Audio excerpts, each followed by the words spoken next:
Bismillahirrahmanirrahim. Assalamualaikum warahmatullahi wabarakatuh. Waalaikumsalam. Alhamdulillah. Alhamdulillahilladzi khalaqal mauta wal hayata liyabluwakum ayyukum ahsanu amala. Salatu wassalamu ala sayyidina Muhammadil Mustafa wa ala alihi wa sahbihi ahli sidqi wal wafa. أما بعد فقد قال الله تعالى في كتابه الكريم وهو أصدق القائلين أعوذ بالله من الشيطان الرجيم بسم الله الرحمن الرحيم فمن زحزح عن النار وأدخل الجنة فقد فاز وما الحياة الدنيا إلا متاع الغرور وقال الله تعالى أيضا إنه من سليمان وإنه بسم الله الرحمن الرحيم ألا تعلوا علي وأتوني مسلمين صدق الله وصدق رسوله النبي الحبيب الكريم ونحن على ذلك من الشاكرين الشاكرين والحمد لله رب العالمين. Alhamdulillah, pada malam hari ini kita masih diberi nikmat oleh Allah Subhanahu wa taala untuk hadir di tempat ini mendoakan daripada almarhumah Ibu Cucun Hidayati binti Hidayat Sutisna. Kita doakan mudah-mudahan Allah Subhanahu wa taala ampuni segala dosa dan kesalahannya. Allah terima iman Islamnya, Allah jadikan kuburnya radhah min riyadil jannah. Amin amin ya rabbal alamin. Yang saya hormati pula wabil khusus sahabat saya Budi Gunawan ya Budi. Keren. Budi. Dulu sekolah namanya Budi Gunawan. Ya, karena kalau ceker sini banyak teman saya. Kalau dulu kemarin di almarhum Gara, teman saya ngaji di Bapak Haji Sukri.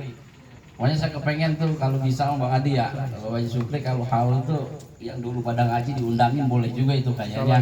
Hanya banyak ada RT Haji sudah jadi bos, maksudnya nggak bisa ya.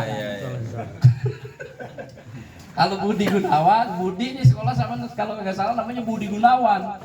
Sekelas sama saya sekolah, cuman saya udah kagak naik 2 tahun. Di Islahuddiniyah saya kagak naik 2 tahun. Mengapa kagak naik? Kalau ulangan saya kagak ada, kabur mulu sama si Komar, anak Bang Ami tuh. Komar tuh. Oh saya baru mau. Lah ini kan ngambil rapat ya udah kali. Ini ngambil rapat sama almarhum Pak Abdurrahman itu emang apa yang mau diambil, orang kagak ada yang diisi. Jadi kagak naik sekolah 2 tahun. Kagak naik 2 tahun baru ketemu Budi. Berarti Budi 2 tahun lebih tua dari saya. Cuman ngeliat bininya lahiran 97 lah, jadi merasa lebih tua kita jadi. Jadi baru malam ini hadir di rumah Bang Badri. Jadi kalau di rumah Bang Badri dulu waktu mondok makan nasi uduknya di sini saya punya. Makan bakwannya sono Ponunung. Jadi kalau di sini lah banyak dah teman-teman saya. Kita doakan mudah-mudahan almarhumah cucu ini senantiasa diampuni oleh Allah Subhanahu wa taala.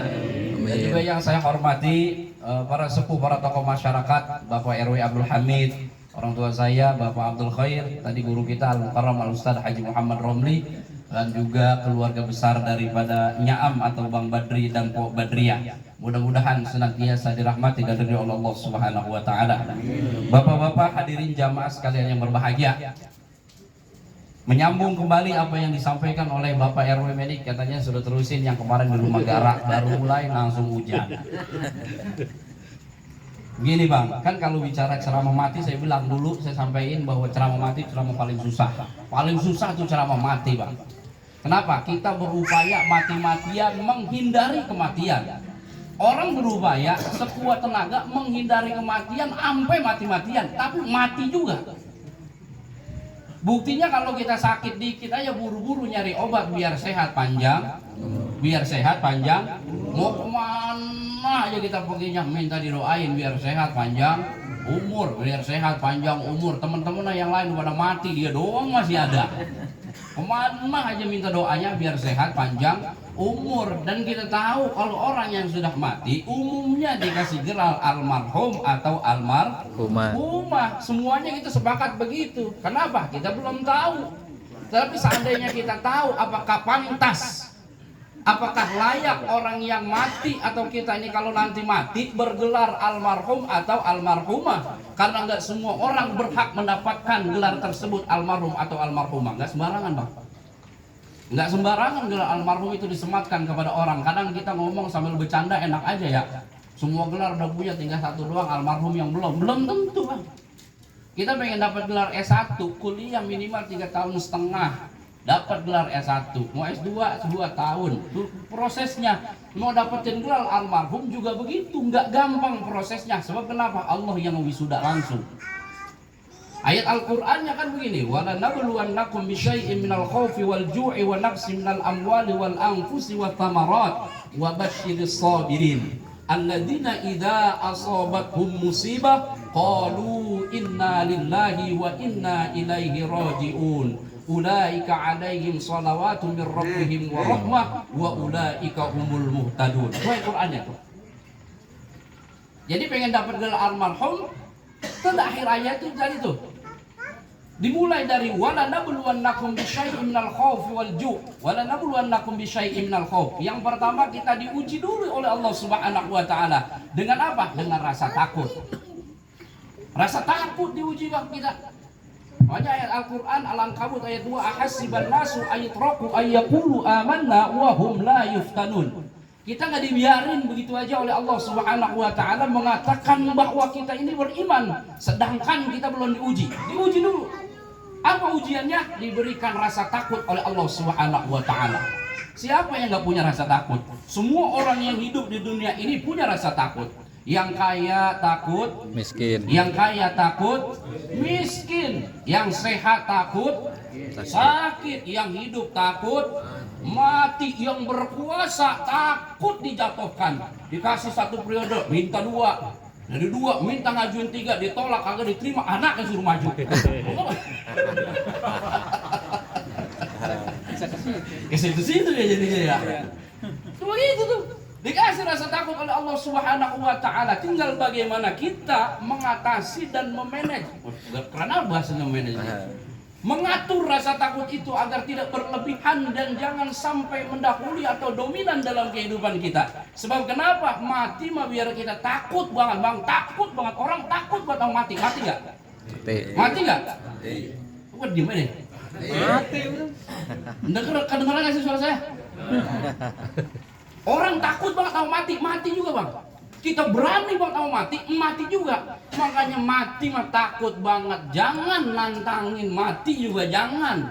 Emang kenapa? Udah waktunya mati mah pasti mati. Siapa juga mati. Nah, kan kita dengerin ceramah Jedun MJ dulu kan gitu ya. Presiden mati. MJ dulu kalau ceramah gitu ya. Gubernur mati.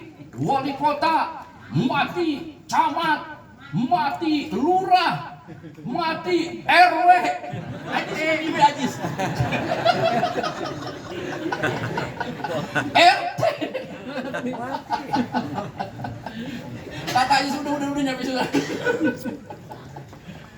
RT mati, semua juga mati, nggak ada yang terkecuali dan nggak akan ada yang abadi kecuali Allah Subhanahu wa taala. Maka mengatasi itu semua kita harus punya bekal yang cukup dalam kehidupan agar kita mencintai dunia seperlunya, kejar akhirat untuk hidup selamanya.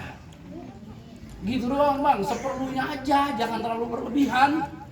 Jangan sampai overacting gara-gara dunia sampai pada berantem, sampai pada ribut, kan receh banget urusan kayaknya. Kalau urusan akhirat kagak ada yang berebut. Emang apa dia berantem? Berebut pengen sembahyang di depan, belum ada cerita. Iya bener nggak? Dulu kan Bang Abang Badri tukang ajan kalau subuh. Mengapa sekarang suaranya hilang itu ya? Padahal udah khas banget, asal jam 3:30 juga udah ngidupin mic dia. Asal itu teman. Itu orang jamaah Masjid Rodul Islah pada berantem. Emang apa? Pada berebut pengen masuk sembahyang pada subuh paling depan, belum ada cerita. Kalau kita sembahyang Idul Fitri Masjid Rodul Islah rasanya sempit, tapi kalau habis rohan sembahyang asar jamaah rasanya lega banget. Bener nggak ya? Bener ya? Jadi jangan terlalu berlebihan bang, jangan terlalu berlebihan. Sekedar saja pikirin akhirat yang bakal selamanya. Karena kematian bukan satu penyelesaian, tapi kematian merupakan jalan panjang untuk menempuh kehidupan yang lebih abadi. Pertama, bisyai'in minal khauf wal ju', diuji dengan rasa lapar bang. Rasa lapar kita nih. Mau siapa sih yang betah kalau lapar? Orang kalau di tempat tongkrongan, kalau bercanda begini, dia mau begitu tuh. Kalau lapar bego, kenyang galak. Gitu. Karena kan begitu ya kita kalau ngobrol. Orang bang kalau perut udah nyuruh, kemana juga dikejar. Perut kalau udah nyuruh, kemana juga orang lari bang. Tibang pengen makan pecah kan di rumah juga bisa. Makai pergi ke bisa beli. Siapa yang nyuruh? Perut. Tibang pengen makan di pinggir empang, makai pergi ke Gunung Sindur, rumah makan cerek, Cisauk ya, pergi. Jauh. Bahkan bang, sekarang puncak itu jalan udah rata, udah nggak ada lagi tukang-tukang dagang. Warung-warung kopi udah nggak ada, tapi masih ada yang dagang pakai motor. Kemarin tahun baru saya mertua saya orang sono. Saya pulang kampung rumah istri saya ke daerah Cisarua sambil jalan-jalan sama bini. Naik ke Ataun, ketemu orang, saya tanya dari mana bang? Dari Ciledug. Lah jauh juga bang jalan-jalan. Iya, kita mah kagak mau ngapa-ngapain, cuma tibang pengen makan Indomie doang ini begitu tuh. Kan kelaguan banget ya.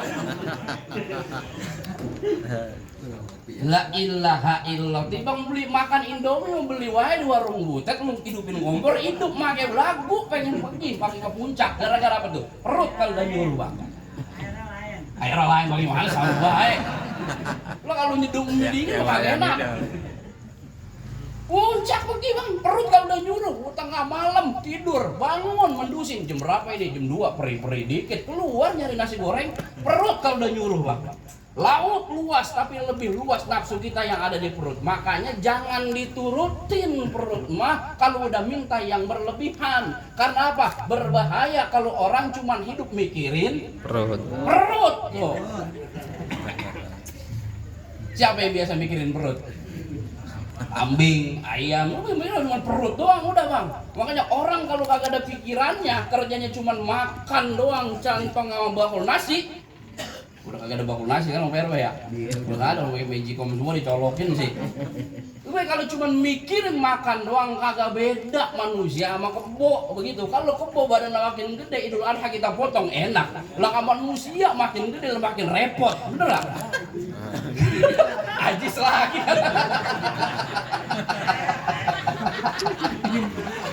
Ipul iseng banget, Ipul katanya ajis lagi katanya.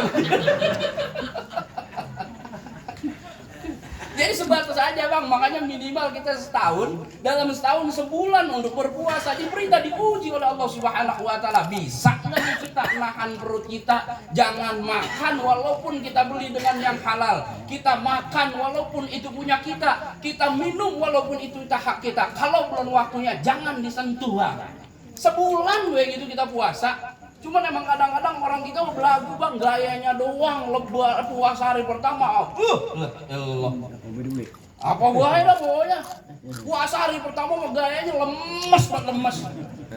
Kemana be beludak. Pengen kata puasa begitu be pulang.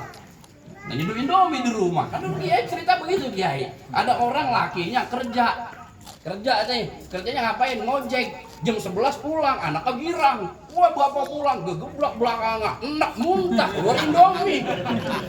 Bininya curiga, lah bang kita sahur kagak pakai Indomie, nah ini keluar ada Indominya, dari mana ini? Ada nggak? Siapa itu? Ada nggak?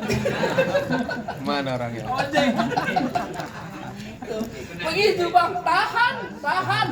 Ramadan memang buat begitu, buat kita melatih, diuji oleh Allah Subhanahu Wa Taala. Tujuannya bukan bentuk manusia mukmin menjadi hamba-hamba Allah yang muttaqin, jadi orang takwa. Kenapa? Itu bekal yang bakalan kita kembali bawa pulang ke hadapan Allah Subhanahu Wa Taala. Dua, lama-lama ini udah berapa nih? Bila lewat tuh. Mau mana sih? Iya, lah kalau dengerin ceramah masa ngajeng nggak lama banget, tapi kalau dengerin newsnya aja bro, menonton RT Budi. Sampai apal jadwal pamilis di mana? Salim deh itu urusan. Oh Salim. Punya jadwalnya dia. Oh Salim punya jadwalnya. Nanya sama dia dah. Oh dia. Kalau besok mau boleh kalau emang ada kasihin dong. Yang ketiga, wal ju'i wa naqsi minal amwal. Kasih kekurangan harta. Nih lagi-lagi kita nih. Kekurangan harta, masing-masing kita berupaya pengen banget jadi orang kaya. Mintanya juga kita kalau minta doa, mintanya begitu, biar saya sehat, panjang umur, murah rezekinya. Mintanya apa begitu tuh? Dikasih murah rezeki oleh Allah Subhanahu wa taala. Apa juga punya, duit juga banyak, cuma asik dana sedekah. Masya Allah, pelit banget, susah banget. Ada nggak gitu? Ada nggak? Banyak. Makanya saya mau begini, ini kan kampung saya kan lagi rame banget nih. Besok haul Nabi Muasar, besok rohan kampung. Kata orang yang didatengin proposal lagi, baik. Jangan pakai begitu, Bang. Emang itu jalannya. Kita mau beramal beribadah, jalurnya masing-masing. Orang kaya yang pakai duit. Ya kalau suruh ceramah orang kaya kagak bakalan bisa. Kalau emang kagak ngaji mah, kalau emang punya duit, udah manfaatin harta kita di jalan Allah. Sebisanya itu. Yang duit kagak punya, ilmu kagak punya, tenaga kasih. Datang acara, bantuin gelarin karpet jadi. Ya tibang datang doang lu makan gorengan 4 juga kagak ada yang ngomelin. Apalagi kalau tahlilan begini tim 73. Atau hari 37 yang datang hari ketiga, hari ke-7. Udah rajin lu ada itu, cuma ada juga ada dia pantang pulang sebelum perut kenyang. Wanaqsil amwal dikasih kekurangan harta oleh Allah Subhanahu wa taala. Buktinya apa? Susah-susah, mati-matian pada nyari duit. Udah dari jalur yang normal sampai di luar normal, Bang. Saya bilang nyari duit yang di luar normal itu aneh-aneh. Ada yang nyari teriskaan pala ayam. Juga susah banget tuh. Kemana gue pada nyari? Yang tekek buntu 3 dicari, tekek buntu 3. Apa ada juga yang nyari duit tanah orang dilangkah-langkahin, dimeter-meterin. Ada tuh di luar normal tuh. Yang normal kan kita dagang ya, kita usaha, dapat duit. Kadang di luar normal emang udah kurang tapi waras, kalau udah gambaran duit, udah kebayang gue begitu duit apa juga yang kagak masuk akal, diukur akan masuk akal. Lo nyari cecek buntu 3, tekek buntu 3 kan lah susah banget. Di mana itu? Itu kalau udah dijanjiin, pokoknya kalau lo dapat tekek yang beratnya sekian, apalagi sampai buntunya 3 miliaran, pokoknya lo udah kebayang Bang. Lah kan mendingan makan singkong asli daripada makan roti ngimpi. Iya. Bener nggak? Mendingan mana coba Bang? Pikirin. Mendingan mana makan singkong asli daripada makan roti ngimpi? Coba pikirin Bang. Jawab diem aja nih. Mendingan mana makan singkong asli daripada makan roti ngimpi? Mendingan makan singkong asli, apalagi kagak makan beli. Udah kopi singkong empuk pulen putih gitu, ada kopi hitam, ada talang sepatang nguyak. Wah ilah. Rokok Samsu duit di kantong 1,5 juta kan aman itu. Gurih. La ilaha illallah. Singkong itu rasanya udah bukan rasa singkong, udah. Kenapa 1,5 juta di kantongnya? Jadi keju. Tuh ya, itu wanaqsil minal amwal wal anfus. Kekurangan jiwa dalam tafsir dari Syekh Nawawi Al-Jawi Al-Bantani Mirahalabi menjelaskan yang dikatakan kurangan jiwa itu sakit Bang, kurang dikit. Lah orang kalau udah kurang dikit, ya Allah, kita badan kelakuan seger, sehat gitu ya, duit banyak, bini cakep, anak pinter-pinter, rumah megah, giginya bengkak, businya sakit gigi. Wah, Allah, datang adanya Bang, apa Bang sakit gigi? Tenang Bang, nih saya bawain rendang 3 kilo. Enak gak kira-kira? Kagak. Enak gak kira-kira? Tibang sakit gigi doang, sakit gigi. Kita rasanya udah bagaimana tahu? Sakit gigi, Bang, sakit gigi tuh. Makanya aku kekurangan jiwa, makanya kadang-kadang penyakit saya bilang nih. Makanya di bulan Sya'ban ya. Bulan Rajab kan kita doa begitu, Allahumma barik lana fi Rajab wa Sya'ban wa ballighna Ramadan. Minta berkah bulan Rajab, bulan Sya'ban. Orang artiin berkah kan begitu. Kalau duit banyak, harta berlimpah, terkenal di mana-mana, jabatan tinggi itu berkah. Padahal itu bagian kecil dari berkah. Yang dikatakan berkah adalah semangat ibadahnya semakin meningkat, atau menurut Imam Ghazali Ihya Ulumuddin, ziyadatul khair al khair, bertambahnya kebaikan di atas kebaikan. Kalau kita punya duit ternyata kita makin jauh dari Allah, itu bukan berkah, istidraj. Kalau badan kita sehat, apa juga kita bawa, tapi membuat kita makin jauh pada Allah, itu bukan berkah, itu istidraj. Kalau kita nggak terkenal atau kita punya kedudukan yang tinggi di mana kita jabatan kita tinggi, tapi makin jauh sama Allah, makin jauh apa beda kerjain, yang halal diharamkan, yang haram dihalalkan, semua punya dia, punya orang diambil tanpa perhitungan dan aturan yang jelas. Lah segala laut dipagar. Mau lagu apa? Kurang. Lah kan orang yang biasa mancing repot. Itu diambil tuh semua. Kalau tidak makin membuat diri kita dekat kepada Allah, bukan berkah, itu istidraj. Tapi sebaliknya bang, walaupun hidup kita sederhana, duit mangga tapi banyak, cuma cukup doang, di bank cukup aja udah. Mau kemana juga biasa aja hidupnya, tapi semakin dekat kepada Allah, kekurangan hartanya bisa membuat dirinya berkah dalam hidup. Sakitnya dia bukan makin membuat jauh, semakin dekat akrab ada Allah Subhanahu wa taala. Bener-bener ya. Walaupun dia mah sakit juga, kagak berhenti, kagak surut datang ke masjid buat berjamaah. Yang sehat pada lihatin dan lagunya. Makanya saya suka sedihnya begini bang. Saya itu kan di bapak saya pada kenal banget ya bapak saya ya. Kan tukang gendol ya, bapak saya tukang gendol nih. Kalau pagi saya anterin sampai ke Bintaro nih. Saya pulang nih dari Ceger, dari Bintaro jalan gitu tuh. Itu aki-aki pada bawa motor pulang dari masjid. Kan keren-keren banget ya. Ada yang pakai sepeda listrik, ada yang pakai motor. Rumahnya gerbangnya tinggi bang. Keluar dari rumah pergi ke masjid. Orang udah pada punya tuh, orang punya duit. Orang kaya tuh naik motor bela-belain pergi ke masjid. Tapi ada orang di sekitaran rumah saya dekat banget sama musola, rumahnya kagak tapi gede, duit juga kagak tapi gablek, denger suara ajan kagak datang ke musola. Makanya pantas kali rumah makin susah. Oh jadi begini gue ceramah nih. Kadang-kadang saya suka kesurupan kalau saya kalau ceramah.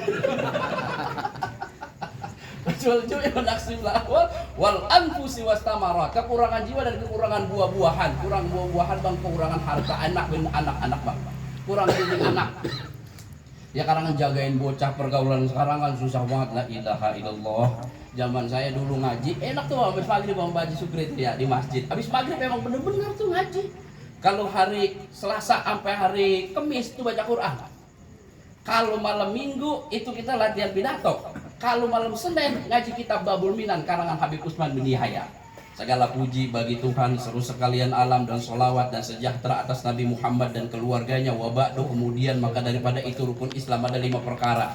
Orang yang Betawi perlu tahu kitab Babul Minan karangan Habib Utsman bin Yahya. Enak ngaji tuh, walaupun kita bego-bego banget membaca huruf Melayu masih pada bisa. Timbang baca Quran mah jangan pakai ditanya, sambil merem juga gue bisa begitu. Kalau bocah sekarang emang kagak bisa, bener-bener tulus. Kenapa? Habis maghrib bukan lagi pada ngaji bang. Sekarang habis maghrib nih, sekarang nih, jangan habis maghrib. Sekarang abang pergi ke Tandono. La ilaha illallah. Tandon. Dulu mah kita lewat kelurahan tuh, sekarang kelurahan. Jangan lagi tengah malam, jangan lagi malam, tengah hari siang bentet. Kita takut ya, Badria ya. Mengapa takut? Gue dicekek sama gelebon. Gitu. Lah sekarang jam 2, orang lagi pada nyikap. Kemana itu gelebon kalau begini ya?